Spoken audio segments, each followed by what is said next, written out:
All right, so Buff, so who were some of your earlier influences that led you to play such a difficult instrument as the trombone? I would say my Uncle Ronnie, um, my Uncle Daniel, who spent his entire musical career touring with Peebo Bryson in the Crosswings. And after that, he became the stage manager for Gladys Knight, Miss Gladys Knight. Gotta show us some respect um, when she went solo. But I would always see my uncle playing, and the trombone fascinated me. And I just picked it up and started messing around with it. It was the main instrument in my dad's church. So I was playing it there as well, experimenting.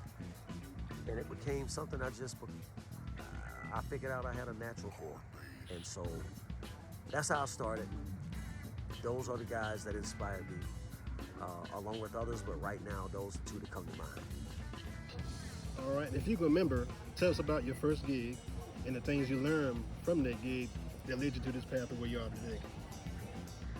I was 17 years old, and I was playing with the Philadelphia All-City Jazz Band, which were musicians in the Philadelphia inner city schools, selected musicians to come together and form one big band, ballroom band, if you will. And that was my first paid gig. I was still in high school, and it was awesome. It was a great experience. I knew then that that was something I was going to do for the rest of my life. What I learned from it, that I wanted to do more than big band. I wanted to do what others were doing with the trumpet, the lead guitar, saxophone, on the trombone. It was a vision of mine, and that's how we got to where we are today, trombone out front of a jazz band. So I also noticed during your sets that you hold a note a very long time with the trombone. One, is that exercise you do, or you just naturally talented at holding your breath? Because it's long notes. You do a lot of time on your trombone, so I'm like, how does he does that? So enlighten us on that, please, would you, brother? So first of all, I have to be able to feel when the right time is to play using that technique.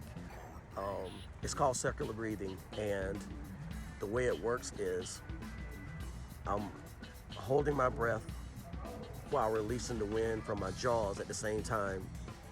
Then I inhale through my nose into my lungs, then push right back out through my mouth. So that's why it's called circular breathing. But I don't do it all the time.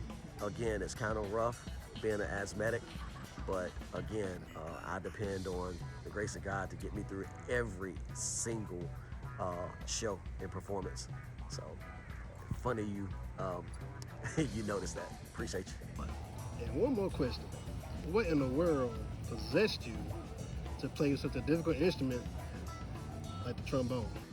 After seeing my uncles and so many others play the instrument, became fascinated with it.